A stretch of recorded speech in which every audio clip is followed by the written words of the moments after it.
தேசிய சுற்றுச்சூழல் பொறியியல் ஆய்வு மையம். இது குறித்து நமது தலைமை செய்தி ஆசிரியர் சுகிதா சரங்கராஜ் அளித்த தகவல்களை தற்போது பார்க்கலாம். நான் இப்ப நின்றுட்டு இருக்கிற இடம் சென்னையுடைய மிக முக்கிய அடையாளங்களில் ஒன்றான நேப்பியார் பாலம். இந்த நேப்பியார் பாலம் தான் கூவம் நதின்னு சென்னையுடைய மிக முக்கிய அடையாளங்களில் ஒன்றான நதி அடையாளங்களான கூவம் நதி போய் முகத்துவாரத்துல கடல்ல கலக்கக்கூடிய இடமும்.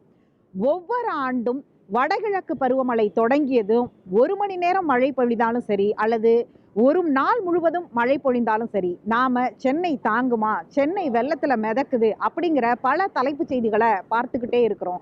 அந்த நாள் முழுவதுமே ஒரு பதட்டத்தோட வெள்ள சூழல் அந்த காட்சிகளோடைய கடக்க வேண்டியதா இருக்கு. ஆனா 2015க்கு பிறகு நாம நிறைய பாடங்களை கற்றுக்கொண்டிருக்கிறோம். ஆனால் அதை நடைமுறைப்படுத்தி இருக்கிறோமா அப்படிங்கிறதுக்கு சமீபத்துல வெளியான மிகப்பெரிய ஒரு ரிப்போர்ட், அதாவது தேசிய சுற்றுச்சூழல் பொறியியல் ஆய்வு நிறுவனம் நாக்பூர்ல இருக்கு. நீரின்னு ஆங்கிலத்துல சொல்லுவாங்க, national environmental engineering research institute அப்படின்னு சொல்லுவாங்க.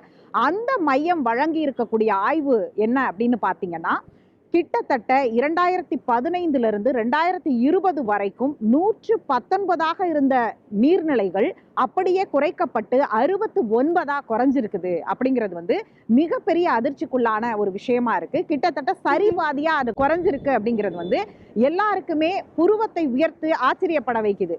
ஏன்னா அந்த நேரத்துல 2015 பெருவெள்ளத்தின் போது சென்னை உயர்நீதிமன்றத்துடைய மதுரை கிளை கொடுத்த பல உத்தரவுகளாக இருக்கட்டும், உடனடியாக அதிகாரிகள் எடுத்த நடவடிக்கைகளாக இருக்கட்டும், சென்னையில் இது போன்ற இனிமேலுக்கு தண்ணீர் தேங்காது, நீர்நிலைகள் பாதுகாக்கப்படும், சென்னைக்கு தேவையான குடிநீர் ஆதாரங்களை இந்த நீர்நிலைகளிலிருந்தே எடுத்துக்கொள்ளலாம், அந்த நீர்நிலைகள் ஆக்கிரமிப்புகள் அகற்றப்படும்னு பல உத்தரவாதங்களும் உத்தரவுகளும் கொடுக்கப்பட்டு கொண்டே இருந்துச்சு.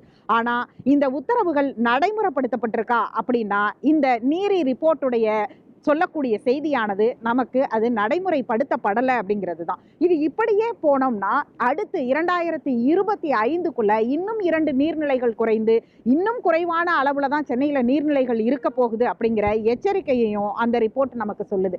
அது மட்டும் அல்லாது ஒரு பக்கம் நீர்நிலைகள் ஆக்கிரமிப்பு அது என்னவா மாறி இருக்குன்னா அதிக அளவுல வீட்டு மனைகளாக மாறி இருக்கு. அதே 2015 2020 வரைக்கும் வீட்டு மனைகளுடைய சதுரடி உயர்ந்துகிட்டே இருக்கு. வீட்டு மனைகளுடைய ஆக்கிரமிப்புகள் அதிகமாகிட்டே போகுது நீர்நிலைகள்ல அப்படிங்கிறது தான் இதுல இருந்து நமக்கு தெரியக்கூடிய செய்தி. ஆனால் இன்னொரு பக்கம் வீடுகளுக்குள் வெள்ளம் சூழ்ந்ததுன்னு நாம ஒரு தலைப்பு செய்தியை கொடுத்துக்கிட்டே இருக்கிறோம். இதற்கு பின்னாடி பல சதுரங்க அரசியல் காய்கள் நகர்த்தப்படுகிறது. அந்த அரசியல் காய்கள் நகர்த்தப்படுறதுல பழிக்கு பழி சொல்றதா மட்டுமே அது கடந்து போறமே தவிர இதற்கு ஆக்கப்பூர்வமான செயல்பாடுகள் இருக்கா அப்படிங்கிறது மிகப்பெரிய முக்கிய கேள்விக்குறியா இருக்கு. அதே அந்த ரிப்போர்ட் இன்னொரு எச்சரிக்கையையும் சொல்லியிருக்கு. 2015 ஏற்பட்ட வெள்ள இழப்புகள் விட சென்னையில 2025 3 மடங்கு அதிக அளவிலான ஒரு வெள்ளத்தினால் ஏற்படக்கூடிய சேதம் இருக்க போகுது அப்படிங்கிறதையும் சொல்லியிருக்கு.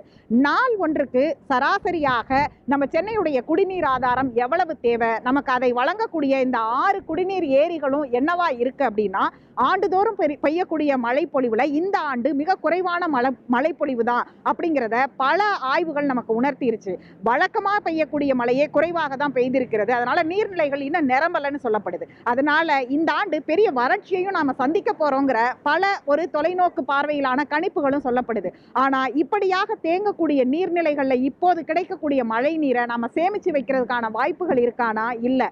அதற்கும் ஒரு ஆய்வு அதே ஆய்வுல சொல்லப்படுது. 2021 நவம்பர் மாதம் பெய்த மழையில, அதாவது மாதத்திற்கு 1 TMC குடிநீர் நமக்கு சென்னைக்கு தேவைப்படுது. அந்த 1 TMC தண்ணீரை 3 நீர் ஆதாரங்கள்ல இருந்து ஒரே வாரத்துல நாம வெளியேற்றி கடல்ல கலக்க வச்சிருக்கிறோம். அப்ப ஏன்னா நம்ம கிட்ட நீர்நிலைகள்ல சேமித்து வைக்கக்கூடிய அளவு குறைவா இருக்கு, நீர்நிலைகள் குறைஞ்சிருச்சு.